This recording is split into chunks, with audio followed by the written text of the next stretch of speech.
छत्तीसगढ़ में कोरोना लगातार पैर पसार रहा है। पिछले 2 दिनों में कोरोना के कारण 46 लोगों की मौत हो चुकी है। आज स्वास्थ्य मंत्री टीएस सिंहदेव ने पत्रकारों से बातचीत करते हुए बताया कि जिस तरीके से 2 दिनों में मामले सामने आ रहे हैं वो थोड़ा ज्यादा है, लेकिन हमारी तैयारी लगातार शासन स्तर पर की जा रही है। उन्होंने आगे कहा कि मॉनिटरिंग भी मैं आगे समय समय पर कर रहा हूँ। अधिकारियों से लगातार मेरी बातचीत हो रही है, किस तरीके से हम केस को कम कर सकें, इस पर ज्यादा फोकस हम लोगों के द्वारा किया जा रहा है।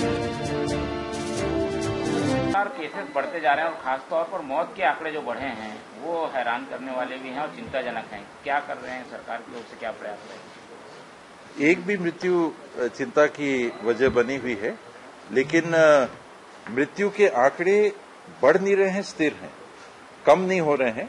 ये 1 अगर आप देखिएगा 15 नवंबर को ये 1.23 था जो कुल मृत्यु हुई है। अगर कुल टेस्ट पॉजिटिव हुए हैं उससे भाग दीजिएगा तो 1.23 था।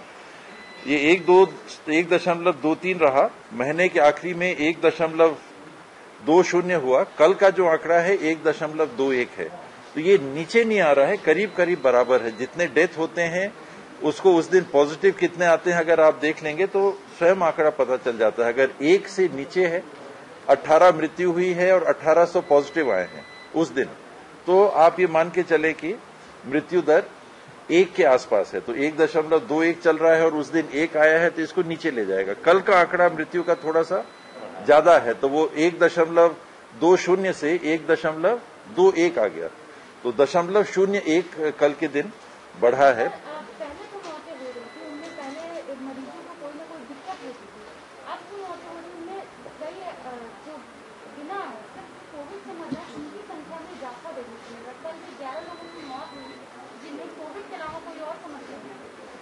कल कुल मृत्यु जो हुई है ये 21 लोगों की हुई है। उसमें नॉन कोविड वाली मृत्यु की जो संख्या है उस दिन के लिए हो सकता है ऐसी संख्या आई हो।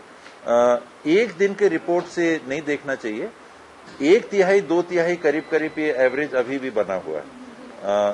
1/3 कोविड डेथ्स हैं, 2/3 कोमॉर्बिड डेथ्स हैं, तो वो रेशो वैसे ही बना। सर, ये 2 लाख आंकड़ा पहुंच चुका है और दिसंबर में अगर बढ़ने की संभावना बताई गई है। लोगों से क्या कुछ खास अपील करना चाहें तो आप लोगों की तैयारियां कैसी है?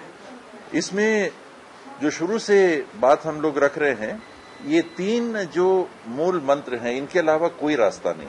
सच्चाई यही है कि किसी सरकार के पास, दुनिया में किसी भी व्यवस्था के पास इसके अलावा कोविड को फैलने से रोकने का कोई रास्ता नहीं। कोई दवाई नहीं है, कोई स्प्रे नहीं है, कोई उपचार नहीं है। अभी तक कोई भी रास्ता दुनिया के पास नहीं है। हाथ हम लगातार धोते रहें, साबुन से 5-6 बार, सैनिटाइज कर सके तो करें, उसमें भी केमिकल रहते हैं तो बहुत ज्यादा सैनिटाइजेशन से भी बचना चाहिए। साबुन से हाथ धोना कहीं ज्यादा बेहतर है। शारीरिक दूरी बना के रखना और मास्क पहनना, ये हमको आने वाले साल, 1.5 साल, 2 साल तक अपनाना पड़ सकता है, जब तक कि कोविड की वैक्सीन सबके पास ना पहुंच जाए। हल इसका कोविड की वैक्सीन आने के बाद ही चालू होगा। हल तब तक के लिए सावधानी के अलावा कोई रास्ता नहीं।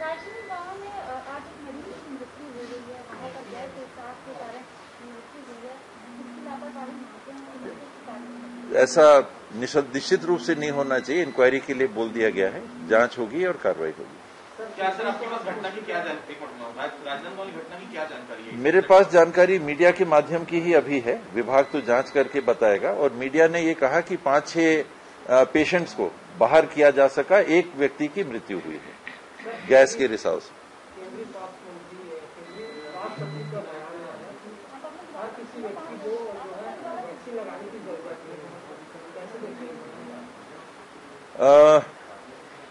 देखिए, जब वैक्सीनेशन होता है, पोलियो की वैक्सीन हम लेते हैं तो हर बच्चे को बूंद देते हैं, उसमें किसी को छोड़ते नहीं है। जिस बीमारी के बारे में आपको मालूम नहीं है तो हर व्यक्ति को पोलियो तो होगा नहीं।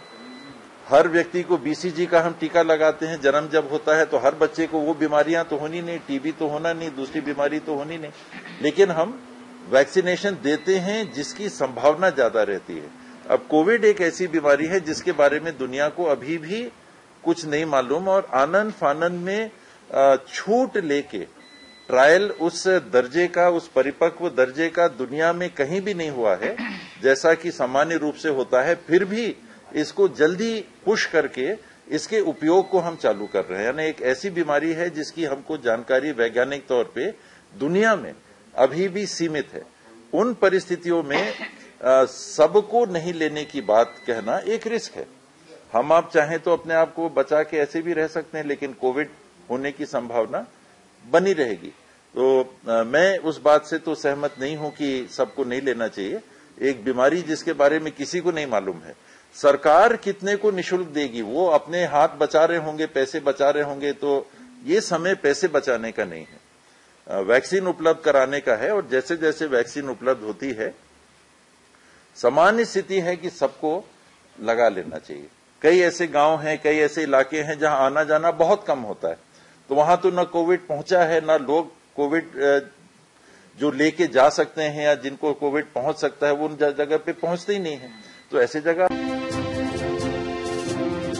हम लोग शुरू से ही लोगों से अपील कर रहे हैं कि इससे बचने की सिर्फ 3 ही उपाय हैं। लोगों को मास्क और सैनिटाइजर और हाथ धोते रहने से हम इस बीमारी से बच सकते हैं। ब्यूरो रिपोर्ट, समय न्यूज।